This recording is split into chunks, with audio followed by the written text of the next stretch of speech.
Hey folks, Mike Johnson here. If it's got wheels and an engine, you're in the right place. On this channel, we dive into car repairs, maintenance tips, and everything you need to keep your ride running smooth. If you're into cars and want to keep learning, don't forget to hit that like button and subscribe. It really helps the channel out. All right, enough talking. Let's get into it. If you've worn out components on your front assembly, this can cause a number of problems with your car. Depending on the vehicle, your front-end assembly may include steering tie rod ends, idler arms, pitman arms, rack and pinions, ball joints and shocks or struts. There are also a number of other parts that can fail.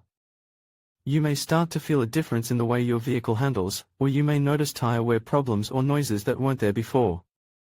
Any of these things can be troubling, and can make you stress a bit about the cost of repairing your vehicle. Knowing which parts to look for, and what signs to look for, can help you repair your vehicle yourself, or at the very least, prevent you from being used by a store. Part 1 of 3, what components make up the front assembly? The front assembly of your vehicle is made up of two main areas, the steering and the suspension. The steering is used to do just that, steer the vehicle, while the suspension allows the vehicle to absorb road imperfections and makes the vehicle comfortable.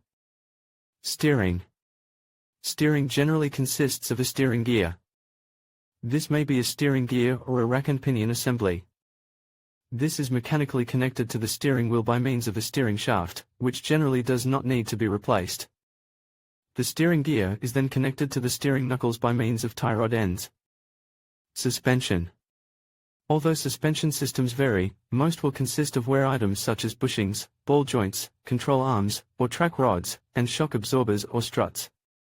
Part 2 of 3, a steering system inspection and repair.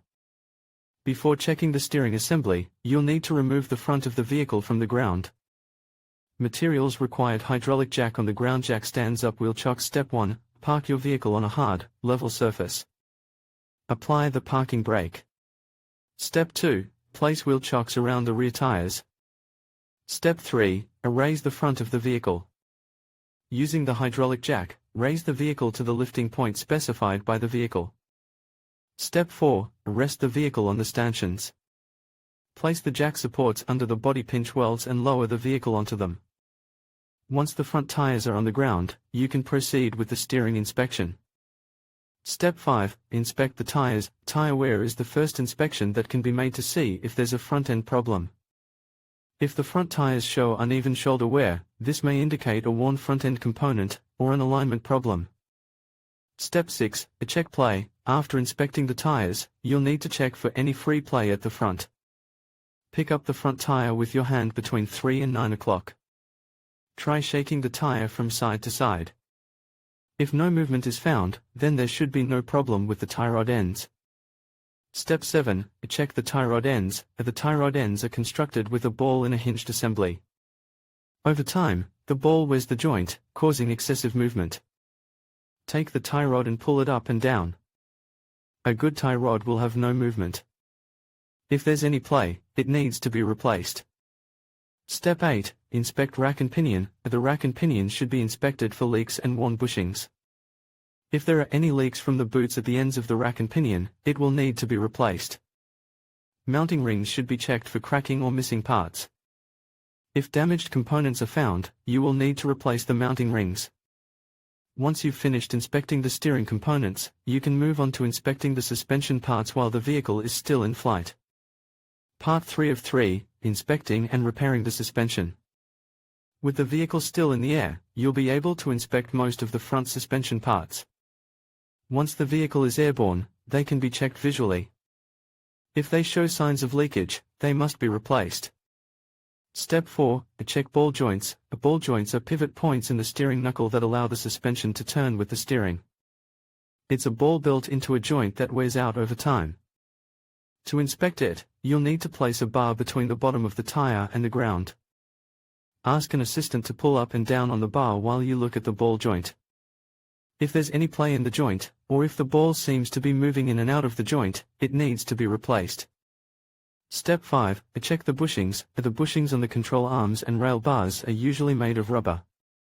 Over time, these rubber bushings will fail as they begin to crack and deteriorate. These bushings should be visually inspected for cracks, stretching, missing parts and oil saturation. If any of these situations occur, the bushings must be replaced.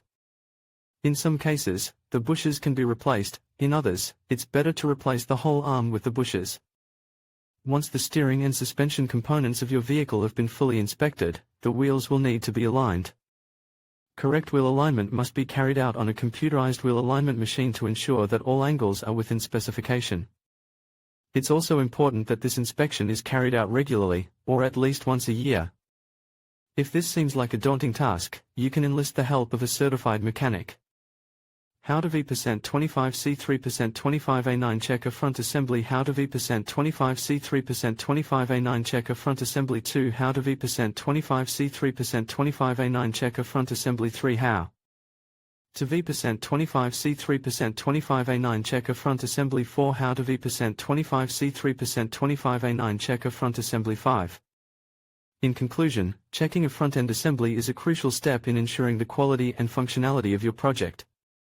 By following the outlined steps, inspecting components, verifying connections, and testing for performance, you can identify potential issues early on and ensure a smooth operation. Remember, thorough checks not only save time but also enhance the overall user experience.